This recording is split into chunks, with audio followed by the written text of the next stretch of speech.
Once there was a young man called Joseph, and he lived with his father Jacob and 11 other brothers in the land of Canaan.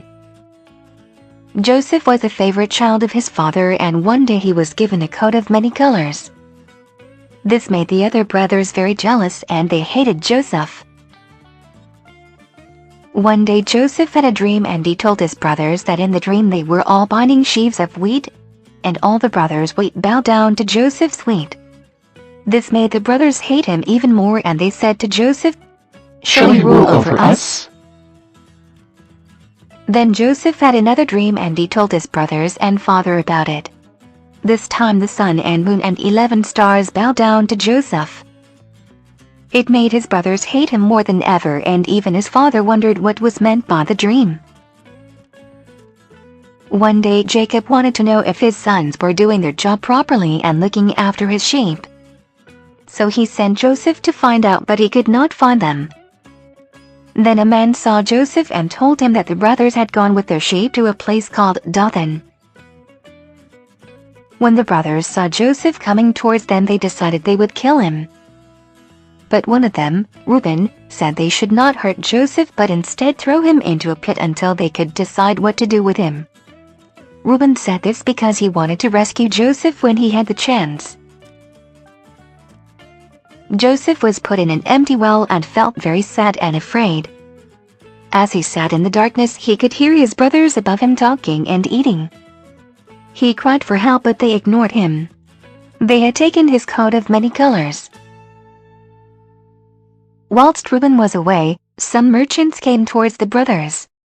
They were taking spices down to Egypt to sell in the markets. Judah, another one of the brothers, thought they should sell Joseph to the merchants. Everyone thought this was a good idea, and the merchants gave them 20 pieces of silver and took Joseph away. When Reuben returned, he was very upset that Joseph had been sold. All of the brothers decided to go to their father with a coat of many colors and say that a wild animal had killed Joseph, and all that was left was his coat. Jacob cried and cried, and none of his sons were able to comfort him. Joseph was taken down to Egypt to be sold by the merchants, but God was still with him. A man called Potiphar, who was captain of Pharaoh's guard, bought Joseph to be a servant in his household. Potiphar saw that God was with Joseph and put him in charge of everything. Joseph told the other servants what to do and worked very hard for his master. The wife of Potiphar saw how handsome Joseph was and tried to make him love her. But Joseph would not do as she asked because he knew it was wrong and would hurt God and Potiphar. Potiphar's wife was very angry with Joseph and told lies about him so that her husband threw him into prison.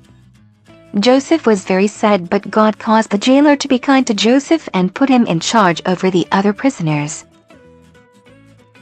One day a prisoner who had worked for Pharaoh asked Joseph to explain his dream.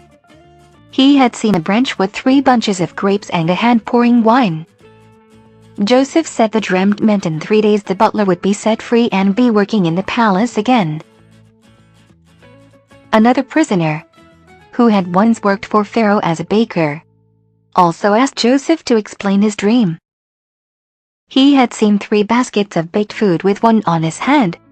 The birds came and ate the food from the basket on his hand. Joseph sadly explained that this meant the baker would be executed in 3 days. 3 days later the baker was executed and the butler was set free. Joseph asked the butler to remember him to Pharaoh as he was innocent and should not be in prison. Sadly, the butler forgot all about Joseph as soon as he got back to the palace.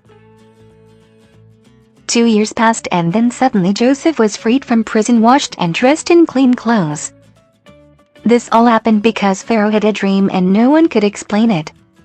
The butler had remembered how Joseph had explained his dream and told Pharaoh about him. Pharaoh had 2 dreams. In the first dream he saw 7 fat cows come up out of the river and feed from the grass in the meadow. But then he saw 7 thin cows come up out of the river and eat the 7 fat cows. In another dream Pharaoh saw 7 fat ears of grain growing on one stalk. Then he saw 7 thin ears of grain eat up the 7 fat ears of grain. Pharaoh had woken up very worried about the dreams and what the dreams meant. Joseph listened carefully and then explained the dreams. God says there will be 7 years with plenty of food and then 7 years with very little food. Choose a man to build storehouses, gather the grain and store it when there is plenty. Then when there is little grain there will enough food stored away to feed people. Pharaoh saw that Joseph was very wise and put him in charge of all the grain collection and storehouses. He gave him a ring for his finger and a gold chain to wear around his neck. Everyone had to bow down before Joseph because he was now the second most important person in Egypt after Pharaoh. Pharaoh's dream came to pass just as God had said. During the 7 years when crops grew well, Joseph collected all the extra food that was grown and stored it. There was so much grain it was like sand and could not be counted. Joseph married an Egyptian woman called Asenath. She gave birth to 2 boys. The first was called Manasseh, and the second was called Ephraim. God blessed Joseph with a lovely family. Then the 7 years of famine came. In other countries, there was hardly any food, but in the land of Egypt there was plenty food stored away. The Egyptians bought food from Joseph, and those from other lands traveled to do the same. The famine had spread to Canaan and Joseph's family was starving. So Jacob told his sons to go down to Egypt to buy grain. But he would not allow Joseph's younger brother Benjamin to go, as he was afraid that something might happen to him. When the 10 brothers arrived to buy grain, Joseph recognized them but did not let on who he was. The brothers bowed down before him, not knowing it was their brother Joseph.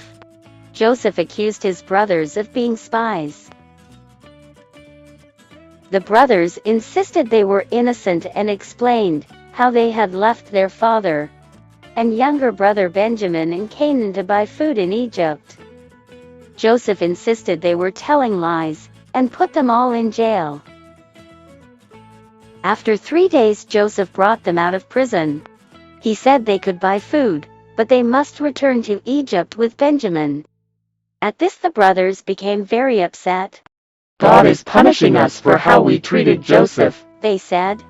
When Joseph realized they were talking about him, he turned away and began to cry. To make sure the brothers returned with Benjamin, Joseph kept one of them, Simeon, as a prisoner. Simeon would only be freed when the brothers returned with Benjamin. The brothers handed over money to buy the grain. Joseph ordered his servants to load the brothers' donkeys with sacks of grain, secretly told the servants to put the brothers' money into sacks with the grain. He also gave them food for their journey back to Canaan. When the brothers stopped to rest on the trip home to Canaan, they opened the sacks and saw the money inside. All of them were very afraid. Would the Egyptians think they had stolen it? They could not understand why their money had been returned to them. When they arrived in Canaan, Reuben tried to explain to his father Jacob what had happened. When Jacob heard the Egyptian ruler wanted them to return with Benjamin, he was very upset. Even though Simeon was held prisoner in Egypt, he did not want his youngest son Benjamin to be put at risk. If any harm should come to him, I would die, he replied. So Jacob and the brothers who had returned from Egypt stayed in Canaan with enough food to eat. Poor Simeon remained a prisoner in Egypt. When Jacob and his family had eaten all the grain they brought from Egypt, they were hungry once more. Judah told his father they could return to Egypt and buy more food, but Benjamin must return with them. Jacob did not want to let the young man go, but in the end, with a sad heart, he said goodbye to him and his other sons. When the brothers arrived in Egypt, they went to present themselves before Joseph. When Joseph saw Benjamin his brother, he ordered his steward to take all the men to his house and prepare a meal for them. They would all eat together at noon. The brothers were afraid when they were taken to Joseph's house. They thought they would be arrested because of the silver found in the bags. But when they showed the coins to the steward, he replied God had provided them with the money, and they did not have to repay anything. Then Simeon was released from prison. All of the men were seated with Joseph and ate a great meal in his house. He put them in order of their ages, and they were all amazed at this. He also gave Benjamin 5 times more food than the rest of them. They enjoyed themselves very much eating and drinking, but none of them realized it was their brother Joseph who was with them. Later, Joseph told his steward to fill the men's sacks with as much food as they could carry, and put back the money they had given for the grain. Then he told him to put his silver cup into Benjamin's sack. The steward did all that Joseph told him to do. Early that morning, as the brothers traveled home, Joseph sent the steward after them. When he caught up with them, he searched all their sacks, and quickly found the silver cup in Benjamin's sack.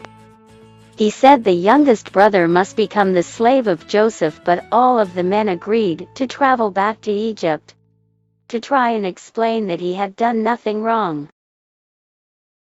When the brothers came before Joseph, they bowed face down before him. He pretended to be angry, and said Benjamin must be his slave, but the rest were free to go. At this, Judah began to beg for his young brother's life. He offered to take his place and be Joseph's slave forever. Suddenly Joseph could stand it no longer. He made all his servants leave until only he and his brothers remained. Then he cried and said loudly, "I am Joseph, your brother." The men could not believe it. "It is true. Do not worry about what you did to me," Joseph continued. "God has used it to save us from the famine that is happening all over the world. Now all of us and our father will be saved." Then Joseph turned to Benjamin and threw his arms around him, and both of them cried and cried. Then Joseph hugged all his brothers, and told them to return to their father, and tell him to come back to Egypt, where he would give them all a place to live and be happy. So all of the brothers returned home, and at first Jacob could not believe any of it was true, but eventually he did believe them, and made his way toward Egypt. On the way, Joseph arrived in his chariot, and seeing his father, ran to him, and threw his arms around him, and cried and cried. "You are alive." His father gasped. Then all of Joseph's family lived safely in an Egyptian place called Goshen. God had made everything work together for good.